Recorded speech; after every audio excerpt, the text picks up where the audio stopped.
Listo, Roto, ya puedes compartir tu pantalla.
¿Faltan muchos o todavía?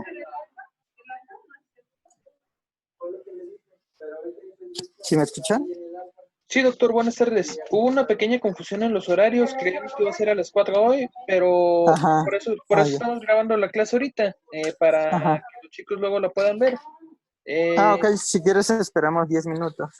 Ok. Sí, todavía falta poco, ¿no? Falta como una hora o cuánto. No, es que los chicos tenían clase ahorita a las 5 y por eso fue que nos confundimos. Pero creo que ya Ya. los que van a entrar ya son todos, porque casi todos los que faltan son los del otro bloque.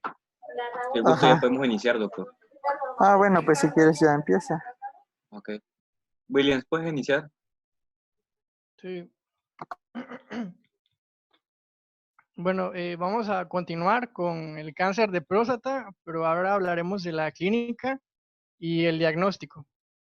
El cáncer de próstata, al igual que pues, la mayoría de los cánceres, pues va a tener un inicio asintomático, solamente cuando se empieza a encontrar en etapas pues ya más avanzadas es que va a presentar sus manifestaciones. Múltiples de las bibliografías que pues manejé pues nos indicaban múltiples datos. Por ejemplo, algunas decían que hasta el 50%, pero hay otras que dicen que hasta el 78% de los pacientes a los cuales se les detecta cáncer, pues van a cursar de manera pues asintomática. Y esto, bueno, la mayoría de las manifestaciones pues van a ser un tanto inespecíficas. Generalmente pues van a estar referidas hacia la región geniturinaria, incluso hacia huesos. Una de las principales manifestaciones ya de metástasis pues va a ser dolor óseo. La siguiente, por favor. Bueno, como ya lo había mencionado, pues la mayoría pues va a tener un curso pues asintomático, pero algunos pacientes pues muestran manifestaciones un tanto inespecíficas, como por ejemplo astenia, adinamia o incluso una anemia. Pero también se van a presentar o se pueden presentar manifestaciones de tipo obstructivas que pueden, pues puede confundirse, ¿no? O se puede manifestar como una hiperplasia prostática benigna, como por ejemplo, una dificultad para la micción, una disminución del chorro, una retención urinaria, esto pues por un proceso obstructivo, nicturia, incluso algunas manifestaciones de tipo irritativo, como por ejemplo plaquiuria o disuria con tenesmo. Cuando ya el paciente pues tiene alguna diseminación, alguna zona, pues se puede presentar hematuria, hematospermia, disfunción eréctil y ya en la metástasis se presenta el dolor óseo. Puede presentarse también una compresión medular o citopenias. dependiendo de dónde se encuentre, pues van a ser las manifestaciones, como ya lo había indicado. La mayoría del cáncer de próstata se produce pues en la zona periférica. También se puede producir en la zona transicional o incluso en la hoja fibromuscular. Pues dependiendo de dónde esté, pues van a ser las molestias. Por ejemplo, si está bien localizado y crece hacia el lumen de la uretra, pues vamos a tener fenómenos de tipo obstructivo, como se puede apreciar, o las manifestaciones van a ser parecidas a una hiperplasia prostática, como se menciona aquí, donde dice obstructivos. Si invade vasos, se puede presentar una hematuria. Si invade vesícula seminal, se puede presentar una hematospermia. Pero si ya está invadiendo linfonodos pélvicos o incluso huesos, la principal manifestación pues va a ser dolor. En el momento del diagnóstico, el 78% de los pacientes tienen el cáncer bien localizado. El 12% tiene afectación de ganglios linfáticos regionales y un 6% pueden cursar con ya una metástasis a distancia. La siguiente, por favor. Bueno, en cuanto al diagnóstico, se tiene que seguir un protocolo. Primero que nada, pues una buena historia clínica urológica completa. Se identifican los factores familiares, se hace un test, se llenan unas encuestas. También se tiene que tomar en cuenta o estimar la expectativa de vida. Por ejemplo, en México los hombres pues pueden vivir aproximadamente 74 años y las mujeres pues 79. A eso se le tienen que sumar pues otras comorbilidades, como por ejemplo si el paciente tiene diabetes, obesidad, alguna endocrinopatía y otras cosas. El chiste de estimar la expectativa de vida es ver cuántos años le quedan de vida al paciente y pues si se puede dar o no una terapia o se puede dar una biopsia y para ver si puede ser efectivo o no, o simplemente dejar al paciente con una medida paliativa. También se le realiza pues un tacto rectal e incluso se puede realizar pues un antígeno prostático en el cual se calcula la densidad y el tiempo de duplicación y ya si todo pues nos da evidencia de que el paciente pues quizás sí tenga un cáncer, pues ya se realiza pues el principal estudio, que es la biopsia prostática. Y si en la biopsia prostática pues se puede ver que ya incluso el cáncer está en estadios un poco avanzados y ya puede tener diseminación y metástasis en otros órganos, pues se puede hacer la estratificación mediante estudios imagenológicos. Por ejemplo, si es a huesos, una gamografía o una TAC también se puede realizar. La siguiente, por favor. Bueno, para poder realizar la biopsia, primero tenemos que tener pues una justificación del por qué vamos a realizar la biopsia. Esto del tamizaje se va a hablar un poquito más, se va a profundizar un poquito más adelante. Pero pues tenemos tanto el antígeno prostático como el tacto rectal, que pues los dos pueden ser indicativos o nos pueden dar una cierta pauta para pedir una biopsia y estar justificando que el paciente puede tener cáncer. Por ejemplo, el antígeno prostático tiene una especificidad y una sensibilidad. Especificidad del 93%, sensibilidad del 72% y un valor predictivo hasta el 25%. En las guías mexicanas nos dicen que pues, se debe realizar a los 50 años si el paciente no tiene factores de riesgo, pero las guías europeas dicen que se puede realizar incluso un poquito antes, hasta los 40 o 45, desde los 40 o 45 años. Y pues las guías mexicanas dicen que si tienen factores de riesgo, pues se realiza a los 45. ¿Y cuáles son los factores de riesgo? Pues ser afroamericanos o tener un familiar de primer grado con diagnóstico de cáncer. La importancia de no realizar tanto a tan temprana edad, pues va a ser que hay altas tasas de sobrediagnóstico y sobretratamiento. Y esto pues conlleva al paciente pues daño psicológico, ¿no? Tiene la inquietud de si realmente tiene o no pues el cáncer. Entonces, lo ideal sería tomar un antígeno prostático y también un tacto para que la especificidad se aumente un poquito más. Y aquí en esta tabla, en donde dice tabla de antígeno prostático específico, podemos darnos pues una idea de, según los nanogramos por mililitro que salgan, pues la probabilidad de cáncer que pueda tener el paciente. Esta la podemos dividir como que en 4 grandes rublos, ¿no? El primero, que es menor de 4 nanogramos por mililitro, pues nos dicen que el paciente está en una zona pues de muy bajo riesgo, pero pues sigue teniendo, aunque sea un porcentaje mínimo, pero pues sigue teniendo riesgo. De 4 a 10 ya hay una sospecha de que quizás sí tenga. Mayor de 10, pues ya las probabilidades son muchas. De 10 a 20, perdón. Y más de 20, pues ya incluso estaríamos pensando en una metástasis. La siguiente, por favor. Bueno, el diagnóstico con el tacto rectal tiene una sensibilidad y una especificidad de 60%. Aquí pues se describe la localización, el tamaño, la consistencia y la movilidad de la próstata, es decir, si hay o no nódulos, induraciones o asimetría. El tacto rectal, como podemos ver, pues no es tan específico, al igual que el antígeno prostático. Esos tumores pues no van a detectar del 25 al 35% de los cánceres. Y tampoco detectan un cáncer en etapas tempranas, que es una etapa T1. Solo se pueden detectar tumores en las porciones posteriores y laterales de la glándula. La siguiente, por favor.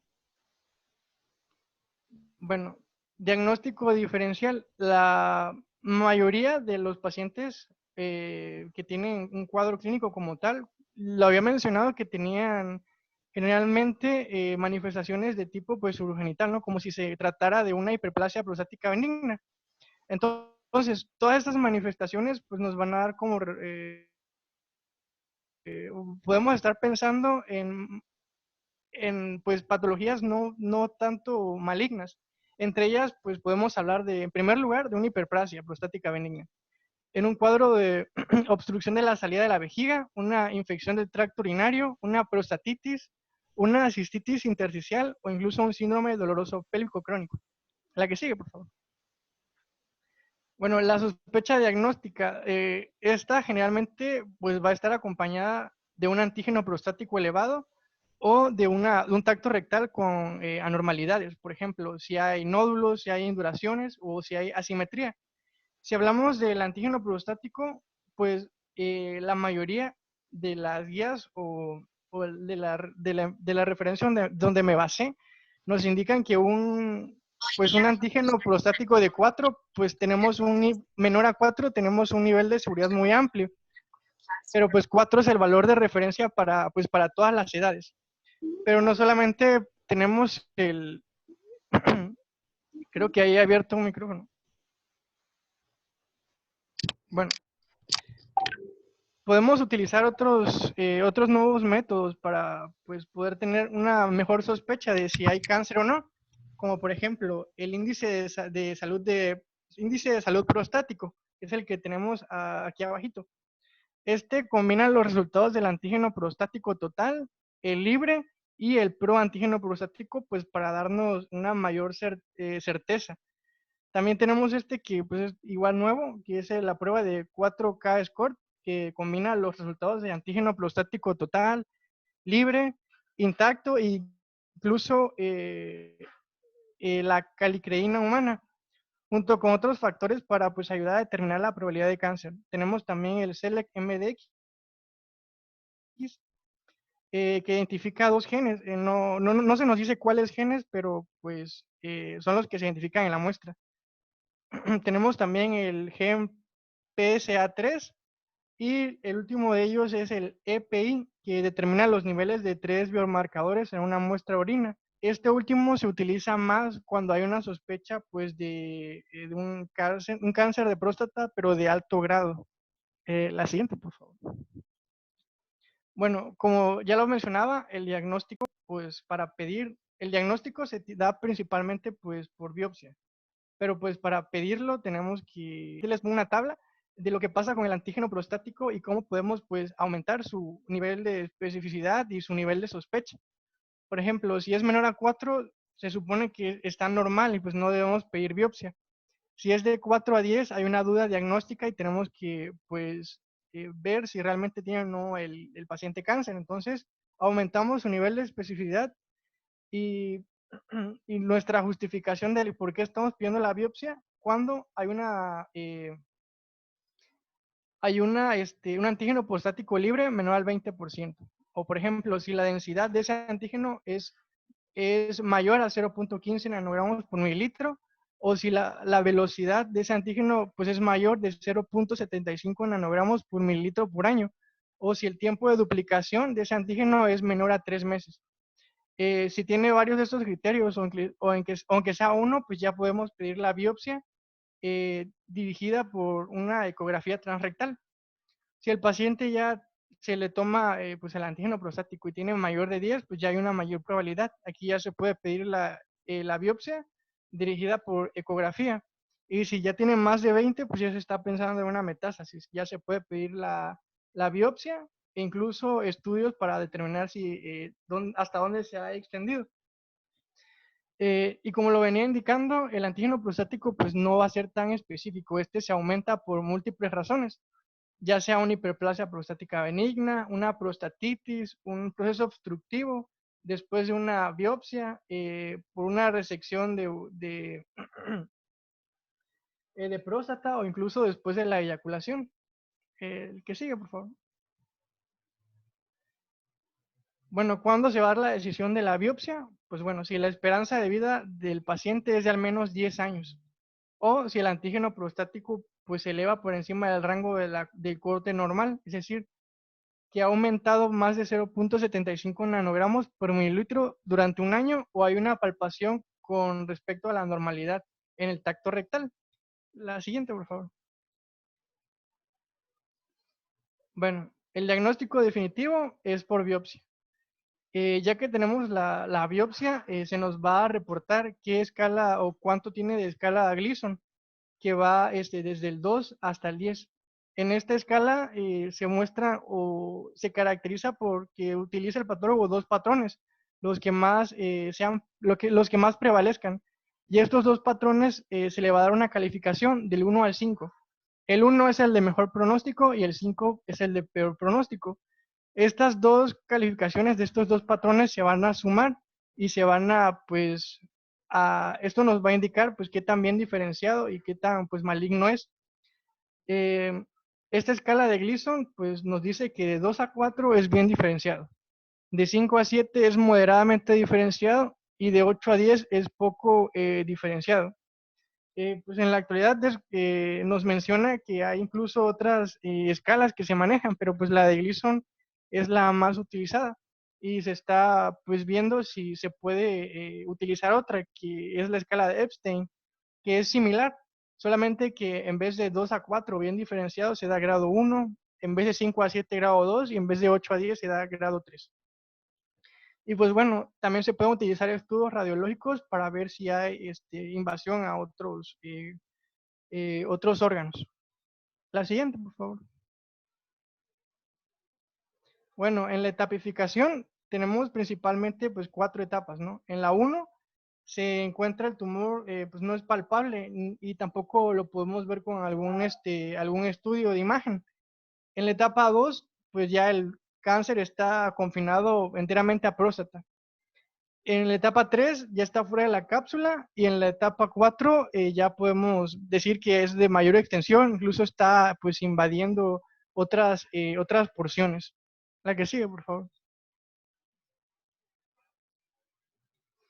Bueno, y ya una vez que se dio la etapificación, se tiene la escala de Gleason, incluso se tiene el control del antígeno prostático y ya se dio un tratamiento, pues podemos ver el riesgo de recurrencia. Por ejemplo, si tiene una etapificación de T1 a T2, A es de bajo grado. Si tiene una escala de Gleason menor o igual a 6, igual es de bajo grado, y un antígeno prostático menor a 10, igual. Intermedio es de T2B a T2C, escala Gleason 7, y antígeno de 10 a 20. Alto grado de T3 a T4, Gleason 8 a 10 y antígeno prostático mayor a 20. La importancia de esto es que, pues, para la biopsia generalmente se utilizan de 10 a 12 agujas que, pues, nos muestran o adquieren piezas, ¿no?, de la próstata, pero no va dirigida hacia un cáncer o hacia una zona específica que nos diga aquí hay cáncer. Entonces puede ocurrir que dé un falso positivo, un falso negativo. Entonces esto pues conlleva a un error en el tratamiento y a un error en la expectativa de vida del paciente. O incluso la misma biopsia puede dejar complicaciones, como por ejemplo puede dejar, no se puede tener el paciente de una deficiencia para tener una erección, o incluso puede tener una rectorragia, hematuria, hematospermia o infecciones. Entonces, pues básicamente por eso la mayoría de los autores decía que pues hay controversia, ¿no? Con respecto a la biopsia, porque hay pacientes que pues durante toda su vida pueden presentarse asintomáticos y morir de otras causas que pues no sean el cáncer de próstata. La siguiente, por favor. Ah, ya, sería todo.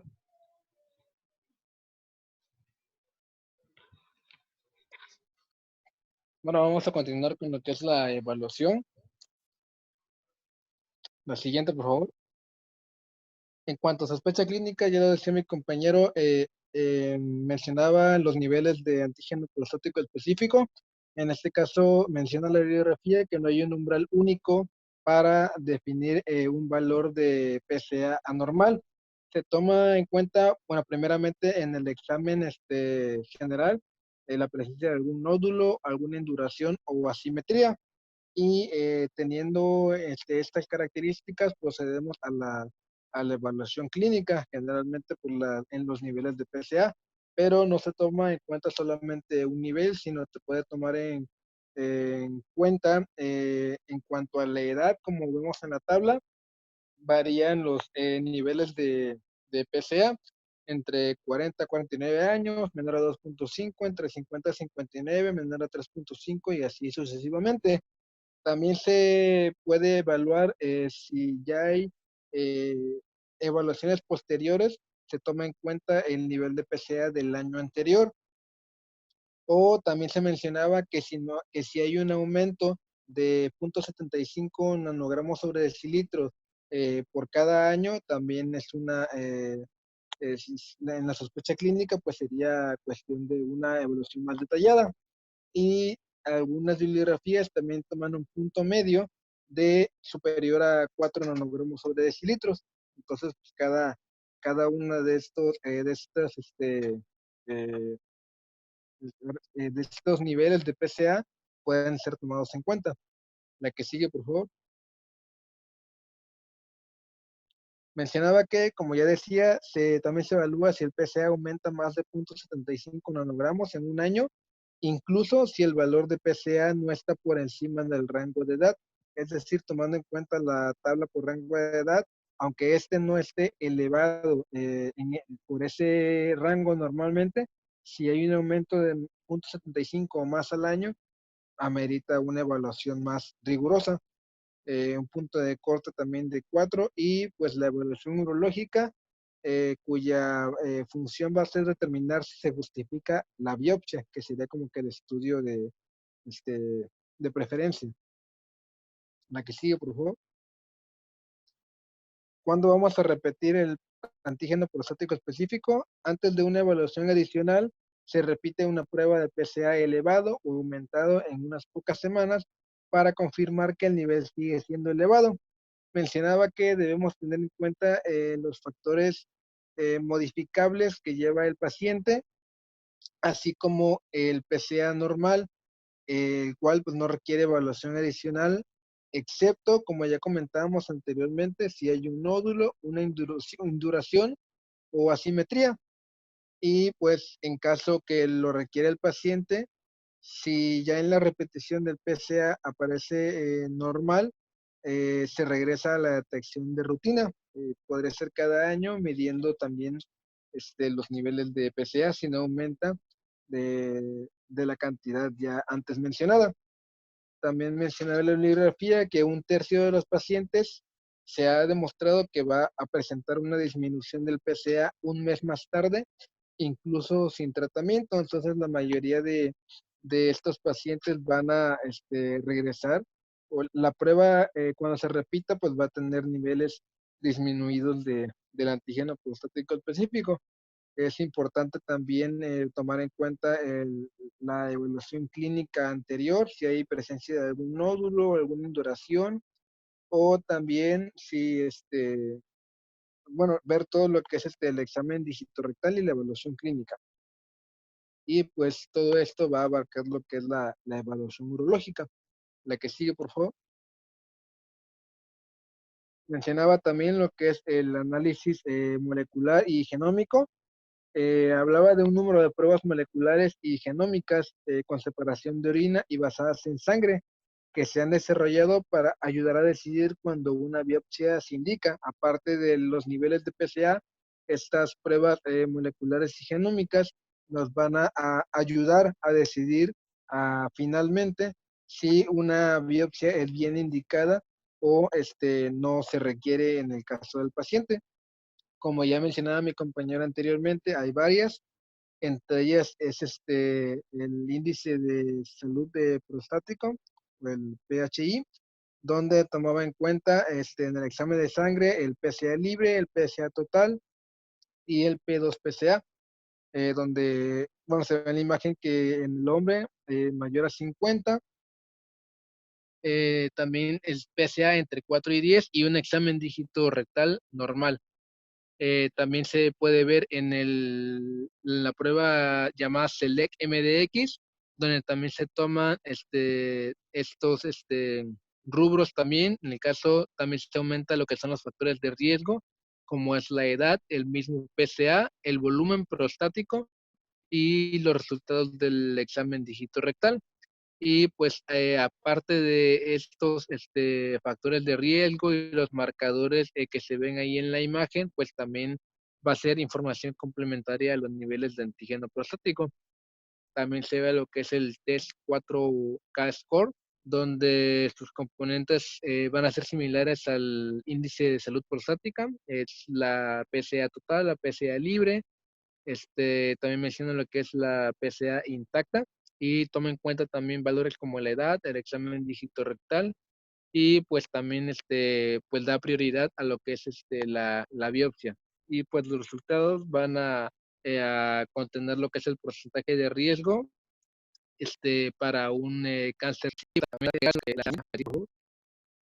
Para la decisión de biopsia, después de compartir la toma de decisiones con el paciente, generalmente procedemos a la biopsia. Sí, la esperanza, si el PSA, si hay para más de 0.75, eso es muy importante.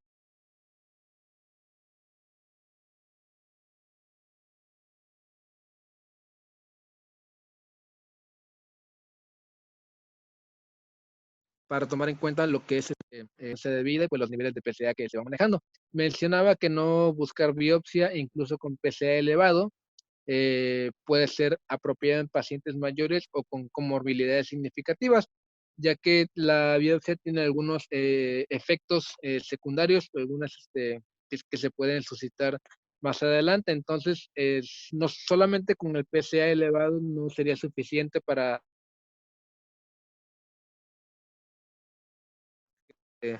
también los índices moleculares y genómicos antes vistos. La que sigue, por favor. Posibles pruebas de laboratorio complementarias, tomaba en cuenta lo que es la densidad del PSA, se tomaba en cuenta lo que es la relación entre el nivel de PSA y el volumen de la próstata, generalmente visto en ultrasonografía. Y mencionaba que la densidad del PSA en un rango de menor a 0.15 nanogramos sobre mililitros se considera favorable. Y también tomaba en cuenta lo que es el PSA libre o unido. Mencionaba una relación entre la fracción libre y la total del PSA menor a 10 al 15%. Aquí mencionaba que esta relación entre más pequeña era, entre más pequeña, más propenso a tener un cáncer, mientras que la relación de PSA libre con total mayor a 25 se podría deber a otras causas como una hiperplasia prostática benigna. pues ya en ese caso se puede repetir la biopsia en pacientes se puede repetir la biopsia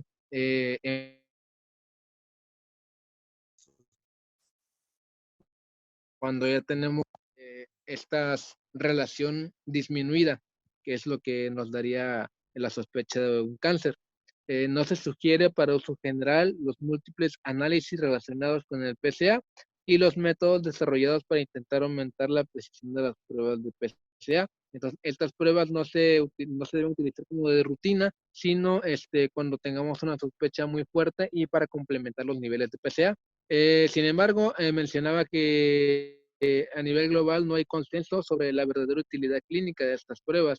Solo algunos expertos lo usan, entonces pues no es como que sea muy usado en todos los hospitales y pues habría que investigar más sobre estas pruebas genómicas y moleculares. La que sigue, por favor. También vamos a apoyarnos del el diagnóstico por imagen. En este caso tenemos lo que es el ultrasonido transrectal o también la resonancia magnética. Estas van a ser herramientas complementarias para refinar el estado de riesgo de la enfermedad prostática clínicamente significativa y para informar las decisiones a realizar. Se mencionaba que la resonancia magnética sin lesión o en lesión de bajo grado puede ser un buen argumento para renunciar de la biopsia. Entonces, pues también al practicar la resonancia magnética, pues tenemos que ver si hay lesión o no, y si esta es de bajo grado, pues podemos no apresurarnos a hacer una biopsia por los efectos secundarios que puede tener dependiendo del paciente, si es un paciente con comorbilidades y con edad más avanzada que puede agravar su situación. La que sigue, por favor. Aquí vemos en la imagen lo que es el ultrasonido transrectal. Nos va a servir para evaluar las anormalidades detectadas en el examen digitorrectal. Incluso con el ultrasonido, la biopsia se justifica tomando en cuenta otros factores, como ya vimos, el mismo examen digitorrectal y los niveles de PSA libre y pues los exámenes genómicos y moleculares que había mencionado. Los cánceres parecen hipoecoicos en la mayoría de los casos, pero algunos pueden ser hiperecoicos o isoecoicos, lo que puede llevar a falsos negativos. Entonces, un paciente con PSA mayor a 10 miligramos sobre decilitros, bueno, esto mencionaba con la diferencia entre los niveles de PSA y el volumen prostático. Mencionaba que el paciente con un PSA mayor a 10 miligramos sobre decilitros, 10 nanogramos, me parece, con una próstata de 30 a 40 gramos, sí procedería con biopsia, porque a pesar del tamaño pequeño de la próstata, pues tendríamos un nivel de PSA elevado. Menciona que se difiere la biopsia de la próstata, tomando en cuenta la textura y la simetría. Pero pues si tenemos una próstata agrandada, mayor a 100 nanogramos, y pues se ve en el examen rectal, entonces pues sí procederíamos. Entonces tenemos que tener en cuenta lo que es la densidad y pues los niveles de PSA. La que sigue, por favor. Estas pruebas, en caso de no notar alguna normalidad, se va a repetir en 4 a 6 meses. Mencionaba que si notamos un PSA duplicado en un periodo menor a 12 meses, se obtiene una resonancia magnética para la decisión de la biopsia. La que sigue. En cuanto a técnicas de biopsia, pues ya habíamos comentado, se puede realizar en conjunto con un ultrasonido o la resonancia magnética. Después de una biopsia negativa con ultrasonido, si existe una preocupación constante debido a un aumento adicional en el PSA o alguna anormalidad en el examen rectal, pues una biopsia repetida con resonancia magnética puede aumentar la tasa de detección en cáncer. La biopsia generalmente se hace por ruta transrectal utilizando guía de ultrasonido o mediante abordaje perineal. La que sigue. Bueno, vamos a hablar de los beneficios y daños en la evaluación. para que la detección del cáncer de próstata pueda tener un valor, debe reducir la mortalidad y o morbilidad específica de la enfermedad mediante la detección del cáncer en una etapa temprana. Mencionaba que el aumento en la detección de cáncer de próstata va a someter a algunos pacientes a los riesgos asociados con los tratamientos que pueden no prolongar la vida y que tienen riesgo de mortalidad. ¿En qué se traduce esto? Mencionaba anteriormente el doctor que aunque se ha habido una disminución en la mortalidad por cáncer de próstata, esta ha sido mínima y generalmente pues es muy poco los beneficios que nos ha traído la detección temprana. En algunos casos no se ha visto ninguna diferencia entre la detección temprana y disminución de la mortalidad. Y pues en algunos casos los tratamientos puede conllevar riesgos asociados a estos en pacientes con comorbilidades graves o con edades más avanzadas. La que sigue. Efectos sobre la incidencia, como mencionaba, em, el micrófono encendido por ahí. Bueno, Marcial, aquí disculpa que se, te moleste, quedan 3 minutos nomás para ahorita, pues vamos a crear otra sala y ahorita se la mandamos, doctor. ok, bueno, rápidamente, como vemos en la figura, en la parte azul es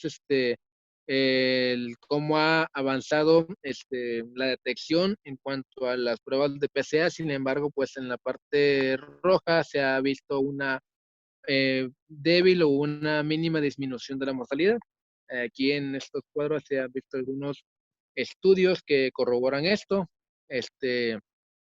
Bueno, en unos casos se ha habido pacientes evaluados en serie, donde, bueno, en el primer caso hay 341.342 pacientes, en una mayor frecuencia en pacientes evaluados en serie, con un riesgo relativo de 1.30, un índice de confianza del 95% contra pacientes de control.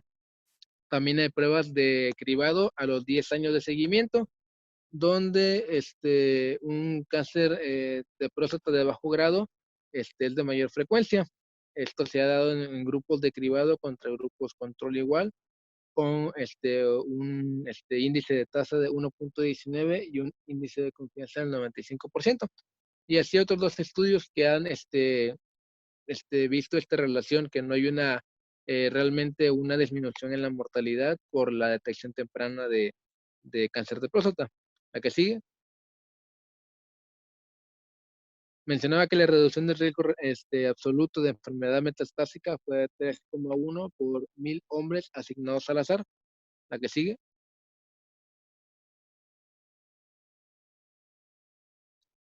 Efectos sobre la mortalidad. Ya hemos comentado que si bien las tasas de mortalidad por cáncer de próstata ha disminuido desde la aparición de PSA, no está claro a qué proporción se debe la detección de esta.